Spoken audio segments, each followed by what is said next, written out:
여러분 안녕하세요. 호수파파입니다. 우선 유튜브를 통해 진행했던 이번 구인 직업 모집에 정말 많은 분들이 관심을 가져주셨고요. 이력서와 문의가 정말 많아서 어떤 날은 이력서 검토와 면접 그리고 문의로 인해서 업무가 거의 마비될 정도인 날도 있었어요. 제가 운영하는 저희 사무실을 믿고 많은 관심을 보여주셔서 진심으로 감사드립니다.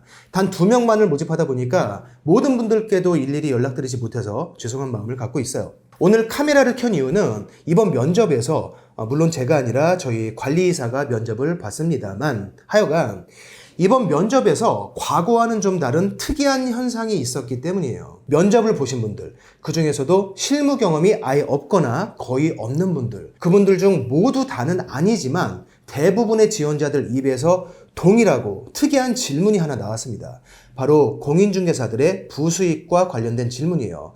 제가 이걸 특이하다고 하는 이유는 수없이 면접을 봐왔던 불과 1, 2년 전까지 이런 질문들이 거의 없었는데요. 이번에는 뭔가 짜맞춘 듯이 많은 지원자들에게서 이 질문이 나왔다는 것 때문입니다. 그중 몇몇 분들은 면접 시간 중 상당 부분을 부수입의 종류와 금액들, 횟수, 비율 등에 대해서 굉장히 상세하고 똑같은 질문을 하면서 시간을 보냈어요.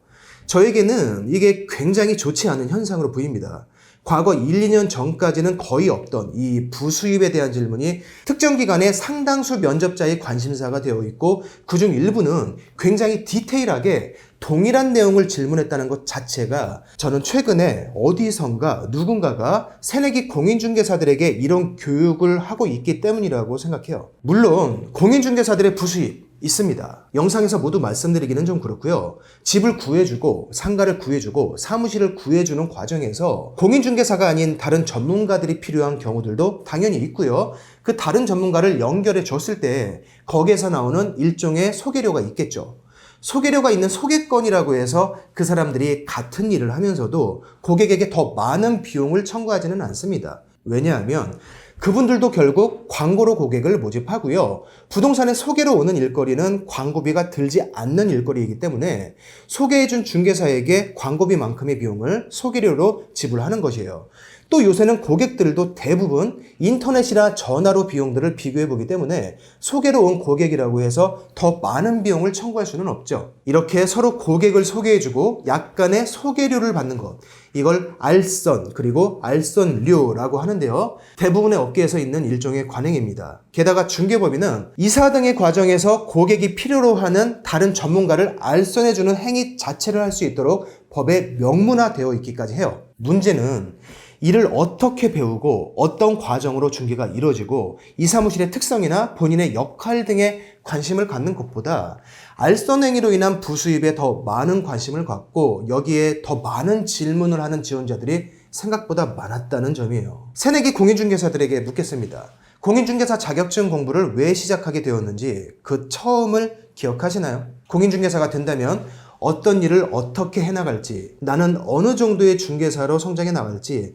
상상해봤던 그 시간을 기억하십니까? 시작도 하기 전부터 제사가 아니라 제밥에 관심 있는 사람으로 변질되지 않으려면 반드시 기억하셔야 합니다. 물론 여러분들 잘못이 아니라는 걸 알아요. 최근에 어디선가 듣거나 누군가에게 교육을 받았기 때문이겠죠. 이건 제 뇌피셜이고 확인된 건 아니지만 업계에 있는 공공연한 큰 비밀을 알려주는 것처럼 마치 대단하고 큰 비밀 수입을 알려주는 것처럼 그렇게 교육을 한 곳이 있으리라 짐작됩니다. 그렇지 않고서는 지금 이 상황이 저는 이해되지 않거든요.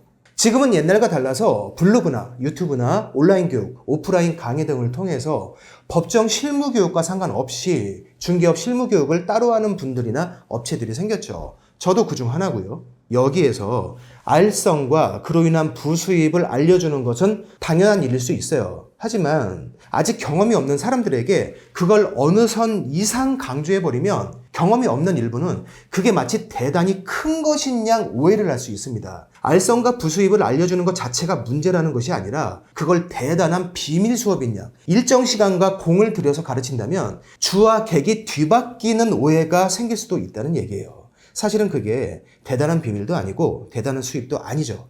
그냥 누구나 할 수 있는 얘기일 뿐이고 이런저런 얘기하다가 겸사겸사 같이 알려줄 수도 있는 그 정도의 사실일 뿐이에요. 그리고 중개업을 이제 막 시작하려는 분들께 당부드립니다. 중개사의 수입은 중개 보수가 절대적이에요.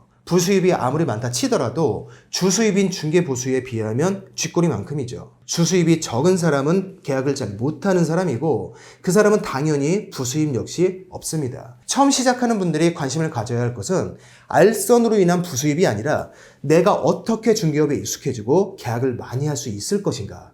머릿속의 모든 뇌세포가 절대적으로 여기에 관심을 가져야 해요. 분명히 말씀드립니다. 중개업을 못하는 사람, 계약을 못하는 사람은 부수입 없습니다. 그리고 그 부수입은 대부분 오늘의 기름값, 오늘의 소주 한 잔값 이 정도예요.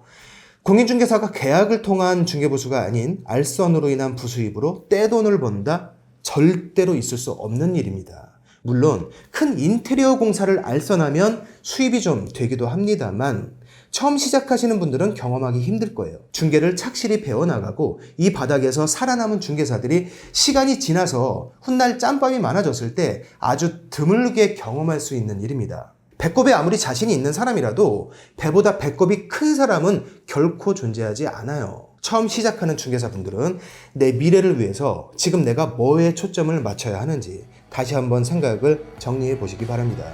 오늘 영상은 여기서 마치겠습니다. 고맙습니다.